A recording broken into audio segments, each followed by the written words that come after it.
नमस्कार to everyone. Covid positive case में body के अंदर सबसे ज़्यादा जो सिस्टम अफेक्ट होता है वो है रेस्पिरेटरी सिस्टम। लंग्स के टिश्यू और सेल डैमेज हो जाते हैं, जिसके कारण ऑक्सीजन लेवल भी कम हो जाता है। उस डैमेज को रिकवर करने के लिए मेडिसिन और बैलेंस डाइट बहुत ज़रूरी है, पर साथ में एक और फैक्टर बहुत इम्पोर्टेंट है ब्रीथिंग को इम्प्रूव करने के लिए, विच इज़ योगा और ब्रीथिंग एक्सरसाइज। 21 जून को इंटरनेशनल योगा डे बनाया जाता है और आज का हमारा वीडियो योगा को ही डेडिकेटेड है। आज के हमारे वीडियो में हम प्राणायाम के बारे में बात करेंगे, किस तरह से वो ब्रीथिंग को इम्प्रूव करता है और कोविड रिकवरी में हेल्पफुल होता है। So without any wasting time, let's get started. Pranayama एक संस्कृत शब्द है और ये दो शब्दों से मिलकर बना हुआ है, प्राण प्लस आयाम। प्राण का मतलब होता है श्वसन यानी ब्रीथ, और आयाम का मतलब होता है उसको कंट्रोल करना, यानी सांसों को कंट्रोल करने की प्रक्रिया को ही हम प्राणायाम कहते हैं। There is many type of pranayama yoga, लेकिन आज के वीडियो में हम उन्हीं के बारे में डिस्कशन करेंगे जो काफ़ी इफेक्टिव है ब्रीथिंग को इम्प्रूव करने के लिए। पहली है भस्त्रिका प्राणायाम। इसमें सांस की प्रक्रिया को जल्दी जल्दी करना होता है। उसके लिए सबसे पहले पद्मासन में बैठ जाएं, दोनों हाथ घुटने पर ज्ञान मुद्रा में रहेंगे और आंखें बंद रहेंगी। कमर, गर्दन और पीठ और रीढ़ की हड्डी सीधी रहेगी। इसके बाद बिना शरीर को हिलाए दोनों नासिका छिद्र में आवाज करते हुए सांस भरे और फिर आवाज करते हुए सांस को बाहर छोड़े। अब तेज गति से आवाज लेते हुए सांस भरे और बाहर निकालें। ध्यान रहे, सांस लेते और छोड़ते वक्त रिदम नहीं टूटनी चाहिए। इस प्राणायाम से लंग को काफ़ी स्ट्रेंथ प्रोवाइड होती है, ऑक्सीजन लेवल इंक्रीज होता है, ब्लड प्योरीफाई होता है और सभी ऑर्गन में बहुत अच्छे से सर्कुलेट होता है। High blood pressure, heart patient, hernia, ulcer, मिर्गी स्ट्रोक और प्रेग्नेंट वुमेन को ये प्राणायाम नहीं करना है। सेकंड है कपालभाति। कपाल का अर्थ होता है माथा या ललाट या मस्तिष्क, फोरहेड, और भाति का अर्थ होता है तेज या फिर स्वच्छता। इस प्राणायाम को करने से फेस पे काफी ग्लो आ जाता है और माइंड भी एक्टिव रहता है। इसको धरती की संजीवनी भी कहते हैं।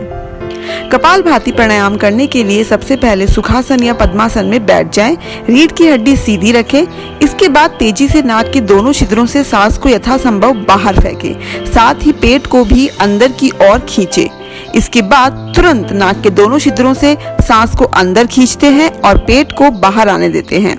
इस क्रिया को आवश्यकता अनुसार 50 बार से धीरे धीरे बढ़ाते हुए 500 बार तक कर सकते हैं।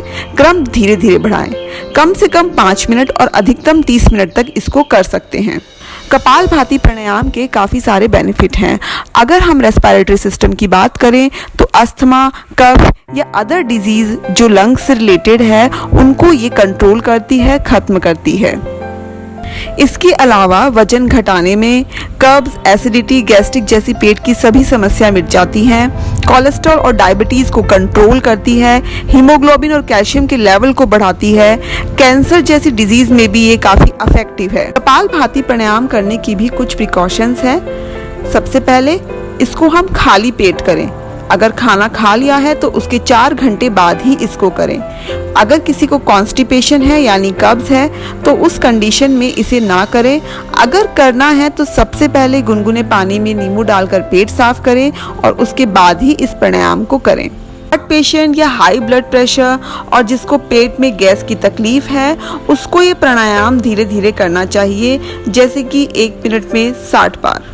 मेंस्ट्रुअल साइकिल के दौरान या प्रेगनेंसी के दौरान इसे ना करें। अगर किसी को बहुत ज़्यादा वीकनेस है, डायरिया है या फीवर है तब भी इस प्राणायाम को ना करें।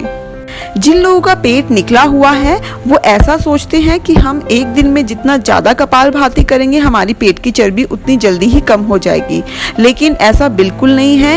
ये सिर्फ एक मिथ है। ऐसा करके आप अपने शरीर को नुकसान पहुंचा रहे हैं। थर्ड है अनुलोम विलोम प्राणायाम। अनुलोम का अर्थ है सीधा और विलोम का अर्थ है उल्टा। यहाँ पर सीधे का अर्थ है नाक का दाहिना छिद्र, छिद्र यानी नॉस्ट्रिल्स, और उल्टे का अर्थ है नाक का बायां छिद्र। सबसे पहले पद्मासन या सुखासन में बैठ जाएं, रीढ़ की हड्डी सीधी रखें। दाहिने हाथ यानी राइट हैंड के अंगूठे से नासिका के दाएं छिद्र यानी राइट नॉस्ट्रिल को बंद कर लें और नासिका के बाएं छिद्र से 4 तक की गिनती में सांस को भरें और फिर बाएं नासिका को अंगूठे के बगल वाली 2 उंगलियों से बंद कर दें। दाहिना नासिका से अंगूठे को हटा दें और दाएं नासिका से सांस को बाहर निकालें। अब दाईं नासिका से ही सांस को 4 की गिनती तक भरें और दाईं नाक को बंद करके बाईं नासिका खोलकर सांस को 8 की गिनती में बाहर निकालें। इस प्राणायाम को 5 से 15 मिनट तक कर सकते हैं। बाईं नाड़ी को चंद्र नाड़ी और दाईं नाड़ी को सूर्य नाड़ी कहते हैं। चंद्र नाड़ी से ठंडी हवा अंदर जाती है और सूर्य नाड़ी से गर्म हवा अंदर जाती है। ठंडी और गर्म हवा के उपयोग से हमारे शरीर का तापमान संतुलित रहता है और इससे हमारी इम्यूनिटी भी बढ़ती है। ये प्राणायाम करने से लंग्स को स्ट्रेंथ मिलती है। कफ कोराइजा, अस्थमा जैसी प्रॉब्लम्स में काफ़ी हद तक बचाव होता है। हार्ट स्ट्रॉन्ग रहता है। जिनको गाउट की प्रॉब्लम है यानी गठे की, उनको भी ये फायदेमंद है। 4th वन है भ्रामरी प्राणायाम। भ्रामरी प्राणायाम का नाम भ्रामरी नामक मधुमक्खी पर रखा गया है क्योंकि इस प्राणायाम में सांस छोड़ने की आवाज ऐसे लगती है जैसे कि मधुमक्खी की आवाज हो। इस प्राणायाम को करने के लिए सबसे पहले सुखासन या फिर पद्मासन में बैठ जाएं।